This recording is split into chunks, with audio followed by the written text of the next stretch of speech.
Bapak-bapak rahimakumullah, pada hakikatnya Rasul sallallahu alaihi wasallam mengatakan rifqan bil qawarir, berlemah lembutlah terhadap kaca-kaca. Kaca ini kalau antum kasar, antum mau bersihin, punya kaca kotor kacanya, antum kalau bersihin pakai umpamanya ada busa yang dari besi ya, kadangkala ya, buat bersihin kotoran panci yang digosok. Kalau kaca nggak bisa. Antum kalau kasar seperti bersihin panci, beret dia itu. Apa bahasa Indonesia beret? Tergores. Terus kalau antum kasar lagi, pecah dia, jatuh pian. Gimana? Dan Rasulullah SAW mengatakan rifqan bil qawarir, berlemah lembutlah terhadap gelas-gelas itu. Bahkan Nabi SAW mengatakan, itu hadis diriwayatkan Imam Bukhari, dan dalam hadis yang diriwayatkan oleh Imam Ibnu Majah yang disahihkan oleh Syekh Albani, beliau mengatakan inni uharrij alaikum haqqad dha'ifain, sesungguhnya aku akan menimpakan kesulitan atas kalian dengan hak dua manusia yang lemah. Dua manusia yang lemah. Yang pertama al-yatim, anak yatim, dan yang kedua al-mar'ah, perempuan. Itu Nabi mengingatkan kita dengan hak perempuan. Nggak main-main. Maka saya di sini akan melanjutkan pesan dari Rasulullah SAW. Hati-hati dengan wanita-wanita tersebut. Bagaimana agar kita bisa menjadi suami yang lebih baik? Yang pertama, ketahuilah dunia ini terkutuk. Dunia ini mal'unah, terkutuk. Terkutuk itu artinya jauh dari rahmat Allah Subhanahu wa taala. Semua yang di dalamnya. Moga kita nggak termasuk yang mal'un, yang terkutuk di sini. Rasulullah SAW mengatakan innad dunya mal'unatun, sesungguhnya dunia itu terlaknat. Sesungguhnya dunia itu terlaknat. Mal'unun ma fiha, semua yang di dalamnya terlaknat. Illa zikrullah wa ma wala, kecuali zikrullah, kecuali berzikir kepada Allah Subhanahu wa taala, wa ma wala, dan yang mengikutinya dari ketaatan-ketaatan kepada Allah. Itu enggak terlaknat. Zikrullah dan ketaatan kepada Allah tidak terlaknat.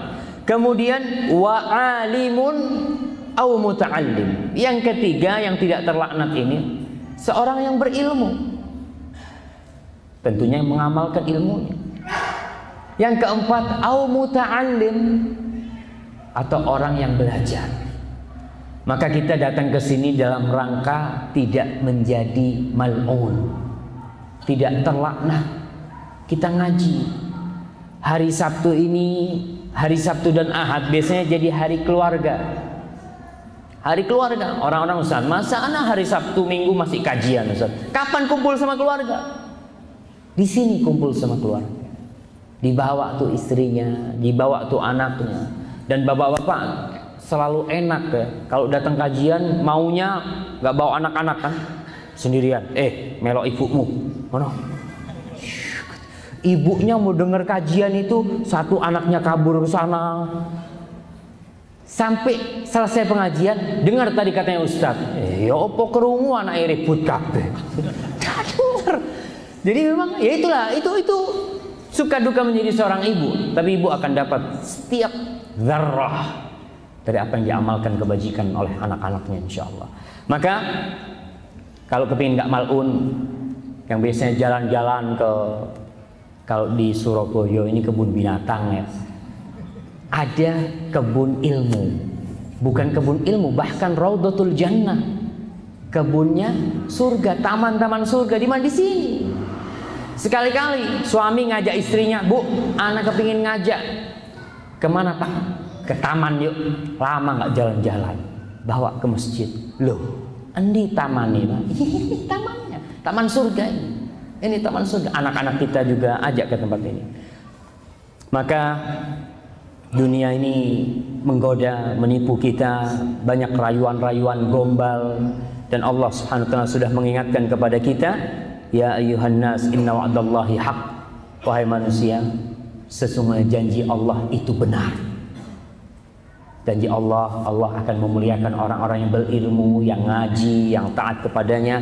Dan Allah mengatakan, fala taghurrannakumul hayatud dunya wala yaghurrannakum billahil gharur.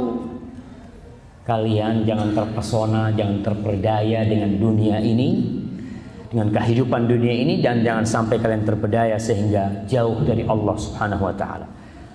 Maka karena itulah kita ngaji. Kita hidup di dunia, Ustaz. Kita butuh modal. Butuh modal kita hidup nih. Apa ada orang yang hidup di dunia tanpa modal? Ada, Ustaz. Dimodalin orang. Iya, tapi tetap dia butuh ongkos. Ada orang, anak mau dakwah terus. Anak pokoknya mau dakwah. Terus istri ente sama anaknya, loh kan ada Allah. Masya Allah. Iya, ada Allah, dan Allah sudah nyuruh ente suruh kerja, kasih makan anak istrinya. Jadi konsekuensinya seperti itu. Apa sih harta yang paling mulia yang harus kita cari? Orang ini dari pagi sampai sore cari harta dunia. Rasul Shallallahu Alaihi Wasallam pernah ditanya tuh tentang harta yang paling mulia dalam hadis riwayat Tirmidzi. Apa sih Rasul harta yang paling mulia yang seharusnya kita cari, yang seharusnya kita kumpulin, kita taruh di brankas besi kalau kita sekarang ini kita simpan? Apa sih? Apa kata Rasul Shallallahu Alaihi Wasallam? Afdaluhu lisanun dzakir. Yang paling afdal dari semua yang ada di dunia ini adalah lisan yang berzikir. Itu yang pertama. Yang diam-diam subhanallah walhamdulillah wala ilaha illallah Allahu akbar subhanallah wa bihamdihi subhanallahil azim. Zikir. Duduk-duduk ngelihat nih danau, subhanallah, subhanallah. Terus berzikir. Nggak harus duduk zikir itu. Naik kendaraan, baca doa. Apa doanya naik kendaraan? Apa doanya naik kendaraan? Aneh, yang muda di sini. Fadhol. Antum naik apa ke sini? Naik motor. Kalau naik motor baca doa. Kadang-kadang kan, tapi sering lupa. Apa doanya? Bismillahi majreha wa mursaha. Betul jemaah. Itu kalau naik kapal itu. Majreha wa mursaha itu dengan nama Allah ketika berlabuh dan dengan nama Allah ketika dia apa? Merapat gitu ya. Iya, seperti itu. Jadi apa doanya? Subhanalladzi sakhkhara lana hadza wa ma kunna lahu muqrinin wa inna ila rabbina lamunqalibun. Tapi wallahu alam apa doa naik kapalnya Nabi Nuh itu waktu itu? Kita baca kalau kita naik kapal juga. Wallahu a'lam bishawab. Tapi ingat, zikir, lisanun dzakir. Itu harta yang paling mulia. Kemana-mana kita mau punya duit, nggak punya duit, apa kata kita? Alhamdulillah. Alhamdulillah, si ono. Masih ada kita, masih ada keluarga kita, masih ada iman. Yang kedua, wa qalbun syakir. Hati yang bersyukur. Bersyukur hatinya. Mau dapat banyak, dapat sedikit, dia bersyukur kepada Allah Subhanahu wa taala. Dan yang ketiga, yang terakhir disebutkan oleh Rasulullah SAW, wa zaujatun mu'minatun tu'inuhu ala imanih. Istri yang beriman yang membantu dia beriman kepada Allah. Istri yang beriman yang membantu dia beriman kepada Allah. Dalam riwayat lain, wa zaujatun tu'inuhu ala amril akhirah. Istri yang membantu kita untuk urusan akhirat. Hadirin rahimakumullah, banyak di antara kita mungkin nggak di masjid ini. Kalau cari istri yang sudah banyak duitnya, bukan banyak hafalan Quran. Dia lihat tuh, ana mau cari Ustaz yang banyak duitnya Ustaz. Rondo ora apa-apa. Sing penting duitnya oke. Ada orang seperti itu. Bahkan cari istri yang sudah bekerja. Karena enak Zat, anak nggak terlalu capek lah urusan dunia. Rasul SAW mengatakan harta yang paling mulia itu istri yang membantu urusan akhirat. Karena dia bakal kita tinggalkan. Tapi kalau punya istri yang bantu urusan akhirat, subuh ada yang bangunin, Mas, wis subuh Mas, azan Mas, nggak ke masjid tuh, sudah azan. Urusan bukan urusan dunia. Kalau urusan dunia gampang, Mas. Maka dalam rangka mencari istri yang soleha atau menciptakan istri yang soleha, kita ngaji sekarang. Kita ini selalu ngomongin, Ustaz, istri anak ini tidak seperti Khadijah, tidak seperti Aisyah. Apa ente sudah seperti Muhammad Sallallahu Alaihi Wasallam? Itulah. Kepingin istri yang seperti Khadijah, berkaca, bercermin gitu loh. Bercermin, siapa kau? Kalau ingin dapat istri yang soleha, ya perbaiki dirilah. Maka para jemaah, dengan kita menikah ini separuh agama kita sudah disempurnakan sebenarnya. Dengan kita menikah separuh agama sudah disempurnakan. Dunia ini butuh pegangan. Kita hidup itu butuh pegangan. Dan pegangan kita adalah agama. Kalau pegangan kita harta, demi Allah, kalau pegangan kita harta, dalam sekejap Allah bisa hilangkan harta itu.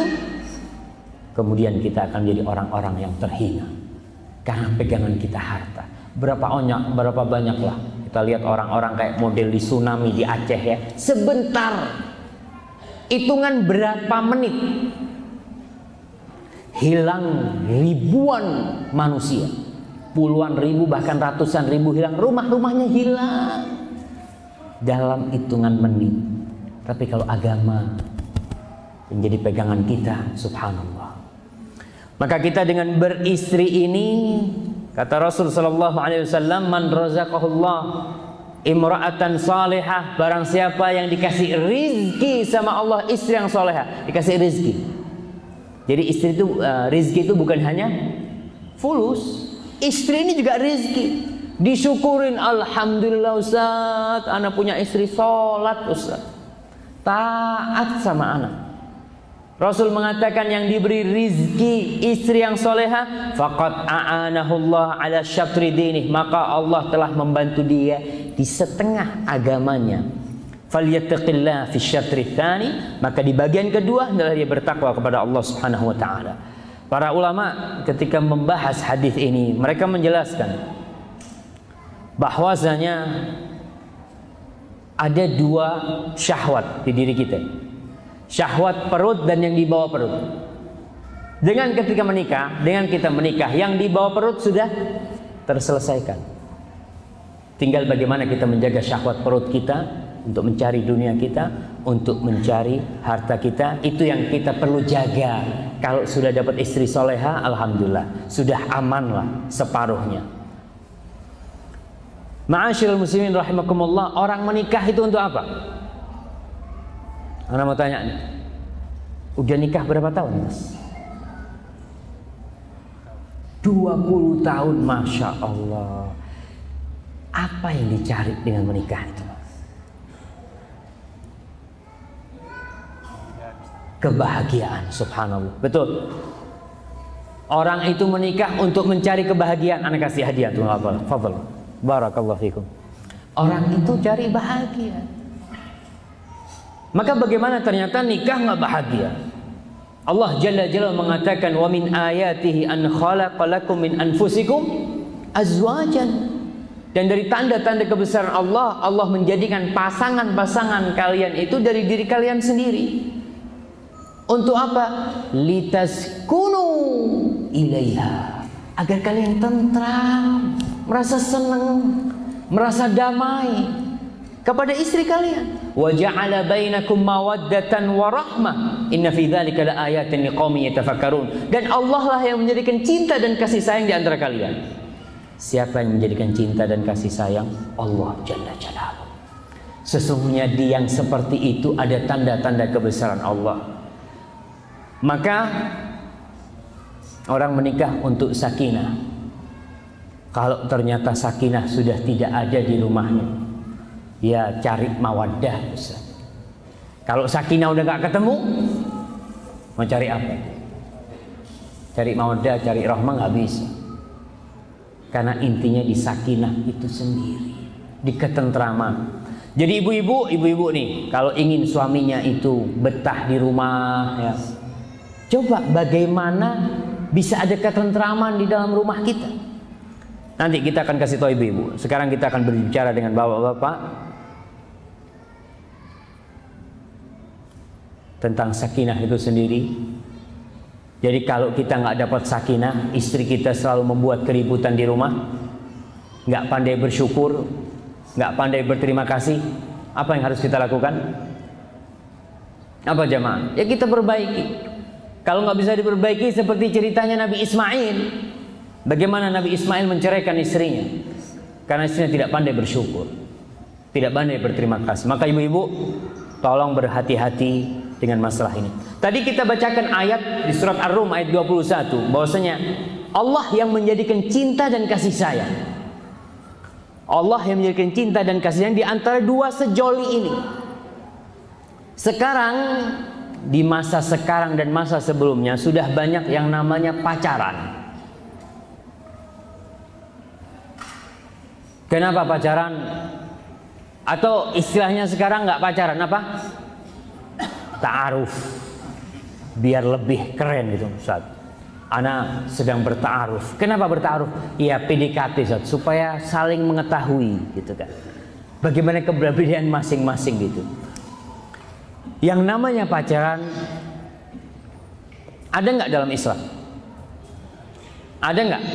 Siapa yang bilang nggak ada? Kita lihat ada Pak. Setelah nikah ada. Sebelum nikah nggak ada. Ada istilah di barat itu yang saya mungkin beberapa kali mengingatkan. Orang-orang barat punya falsafat hidup mereka. Dan itu terbukti sekarang sudah mulai berpindah ke negeri kita. Mereka mengatakan, saya nggak tahu bahasa Inggrisnya. Karena saya nukilnya dari bahasa Arab ya. Bahasa Arabnya itu Lailatuz Zifaf, Lailatu Dafnil Hub. Malam pernikahan adalah malam penguburan cinta. Kok iso? Malam pernikahan yang seharusnya menjadi malam penyemian cinta jadi malam penguburan cinta. Dan itu yang terjadi. Orang-orang yang telah berhubungan sebelum menikah, sudah pacaran, wis mari kabeh. Dia sudah keluar jalan-jalan kemana, makan bersama kemana, bahkan sudah tidur bersama. Ketika malam pernikahan, hari itu, hari pernikahannya, hari pelegalan, sekedar supaya dapat surat hijau aja sama coklat. Selesai itu selesai. Ada cinta? Tidak ada. Sudah selesai. Ini sekedar malah itu jadi malam penguburan cinta. Ketika suami mengatakan, sudah kau jadi istri anak jadi suami ente. Biasa-biasa aja, nggak usah sayang-sayangan, wis mari. Karena itu sudah sebelum nikah sudah dientek-entek no. Dihabiskan. Iya, entek-entek no. Ngombe meneng lah, bismillah. Nah, kita breaknya jam berapa kita?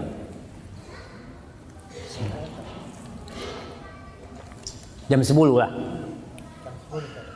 Antum belum lapar?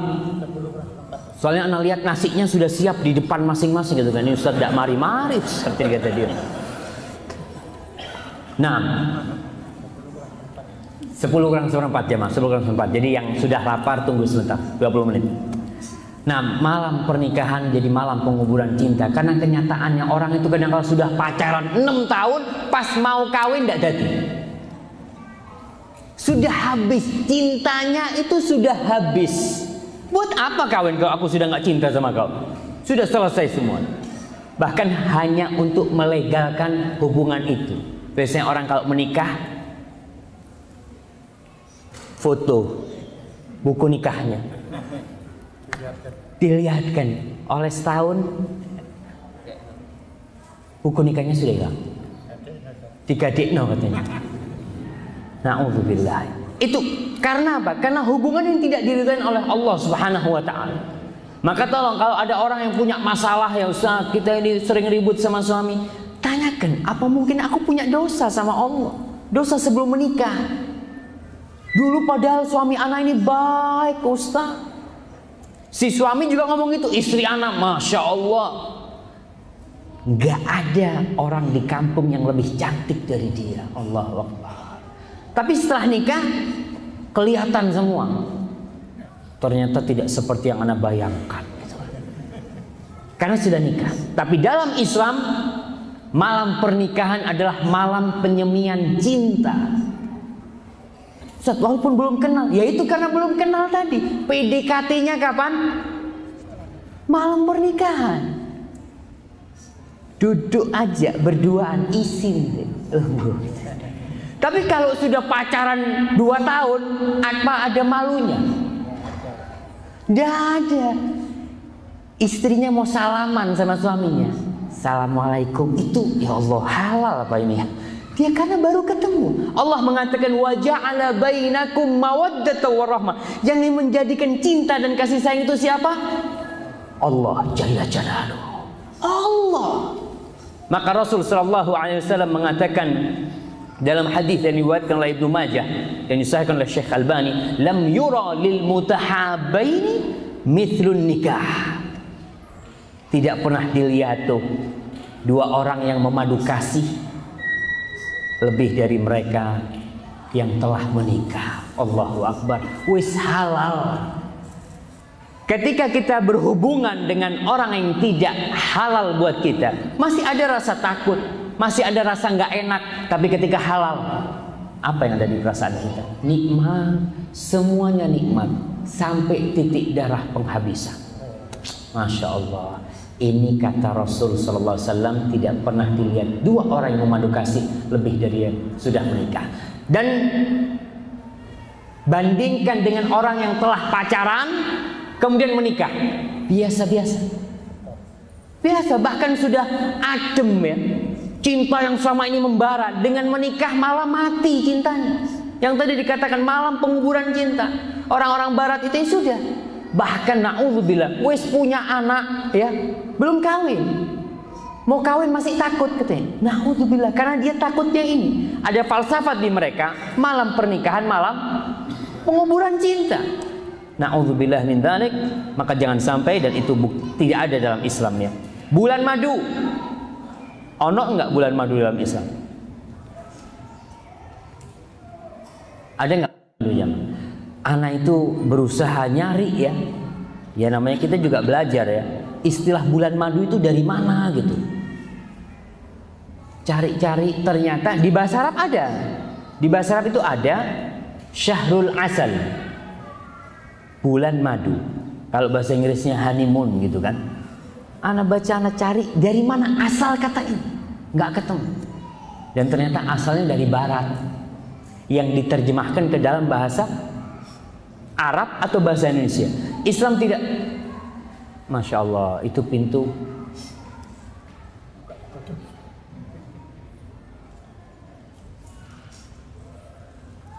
Nah, nggak ada tuh istilah bulan madu, tidak ada. Karena kalau ada istilah bulan madu berarti ada bulan empedu. Saulan tok maduni, saulan. Habis gitu selesai. Dan itu pahit. Makanya kalau habis nikah nggak usah bulan madu. Bilang, Dek, kita nggak ada bulan madu. Loh, ya apa Mas? Kan baru nikah. Iya, kita sampai mati madu. Gimana? Iya. Lebih enak mana? 1 bulan madu apa sampai mati madu? Sampai mati madu lah saya yakin. Karena banyak orang-orang yang punya istilah bulan madu ini, setelah itu ya istrinya mengeluhkan, Mas, sampean kok nggak seperti waktu bulan madu itu. Ya karena ketika bulan madu orang itu kan berhenti kerja, liburan. Ketika dia sudah mulai kerja, istrinya bingung, Mas, kok nggak kayak bulan madu? Ya iyalah, orang anak kerja, masa harus di rumah terus nemenin istri terus gitu kan. Ketika bulan madu kan cuma berdua aja, keluarganya nggak ada yang ngerepotin dia. Keluarganya sakit, ada yang mati, bahkan nggak ditelepon mungkin dia, karena sedang berbulan madu. Tapi cuma 1 bulan. Ini istilah 1 bulan. Rata-rata nggak ada yang sebulan bulan madu. 3 hari, seminggu. Habis gitu ya mulailah jadi bulan empedu. Na'udzubillah. Jangan para jamaah. Kita berusaha bagaimana semua itu jadi bulan madu kita sampai mati. Ketika orang menikah, ini sudah selesai nih, udah menikah, udah hidup di rumah tangga, ada yang 20 tahun, ada yang 30 tahun, ada yang 40 tahun, ada yang 2 tahun tapi sudah mulai mau goyang ya. Hidup itu seperti katanya, seperti naik kapal ya, bahtera di lautan yang kadang kala enak gitu. Saya sering mengatakan itu, hidup seperti, dan saya baca juga, hidup itu seperti menaikin bahtera di lautan yang kadangkala tenang, tapi kadangkala datang ombak yang besar, kadangkala kapal itu harus menabrak karang, pecah, tenggelam semuanya. Tapi kadangkala ada nahkoda yang pintar. Ketika dia lihat anginnya keras sekali, maka dia tidak menerobos angin itu. Dia cari jalan lain, ngeles dari angin itu, agar bisa sampai ke daratan. Dan saya sudah merasakan. Saya kemarin ke Pulau Sapekan. Pulau Sapekan itu dari Banyuwangi, katanya kalau naik kapal besar 12 jam. Naik kapal apa? Kapal perintis apa gitu. Saya diajak untuk safari dakwah ke sana. Saya berpikir kapal yang akan kita naikin ini ya kapal besar ya, beli tiket dulu gitu, ngantri naik ke kapal. Ternyata setelah sampai pelabuhannya pelabuhan nggak resmi, Banyuwangi. Anak teh kapalnya mana? Ini Ustaz kapalnya. Lu kapal cilik kayu gitu, dari kayu. Ini kapalnya. Iya Ustaz kata dia. Nggak ada kursinya. Di mana duduk? Ya di sini Ustaz, di decknya ini sudah. Allahu Akbar ya. Yang saya bayangkan hilang. Saya bawa laptop itu, saya ingin nulis perjalanan saya selama perjalanan Horaiso. Nggak bisa. Dia ngomong kalau naik kapal ini berapa jam? Paling lama Ustaz 16 sampai 18 jam, paling lama. Oh alhamdulillah, nggak apa-apa. Tapi ternyata saya 28 jam. Saya tahu hidup seperti mengarungi lautan itu. Saya lihat subhanallah. Dulu ceramah hidup seperti di lautan, kemudian saya merasakan sendiri. Kadangkala kita harus pegangan, sholat ini atahiyat, takut atahiyat, pegangan. Kalau atahiyat miring, subhanallah, subhanallah. Hidup seperti itu jemaah. Dan yang saya heran, nahkodanya santai sekali. Dia santai lewat, kita deg-degan terus. Takut karam kapalnya. Dan berapa kali, mungkin 4-5 kali saya kesiram ombak. Lagi tidur enak-enak, ya namanya tidur di dek. Ombaknya datang, wow, biar basah kita. Nah kodanya kesian sama saya. Ya, Ustaz di dalam aja kata dia. Di sampingnya dia, di kakinya dia tuh. Karena ada tutupnya sedikit. Subhanallah. Ya, dia karena baik nih nahkoda. Kita bicara kehidupan nahkoda nih yang pintar. Ketika dia melihat sesuatu yang nggak enak, maka dia ngomong, Ustaz kesini. Sudah, masya Allah nahkodanya sudah baik, ombaknya lewat jendela. Biar, ya Allah saya ngomong, manusia cuma bisa berusaha, tapi Allah yang menentukan. Tapi hidup seperti naik kapal itu. Nahkoda yang pinter, ketika dia melihat sesuatu yang harus dihadapin, nggak bisa mundur. Orang kalau sudah nikah, sudah punya anak, punya istri, bisa mundur. Wes, nggak jadi, nggak bisa. Udah jadi anaknya, udah jadi semua. Bagaimana? Ya dihadapin sekarang. Dan itulah nahkoda yang pinter, benar-benar dia tahu dengan situasi dan bagaimana menghadapi hal itu. Maka saya harapkan pada kesempatan kali ini kita ingin berusaha untuk jadi nahkoda yang baik. Nahkoda. Bismillah. Loh. Kayaknya kita break dulu ya. Nah, bismillah, kita break dulu, kita istirahat dulu. Silahkan dinikmati makanannya, sajiannya. Kita lanjutkan jam 10 kurang 10 menit. Hah? Nah, barakallahu fikum. Alhamdulillahirabbil alamin. Wassalatu wassalamu ala sayyidil mursalin wa imamil muttaqin. Nabiyina Muhammad ibn Abdullah wa ala alihi wa ashabihi ajma'in. Amma ba'd. Alhamdulillah kita lanjutkan kajian kita. Semoga suaranya terdengar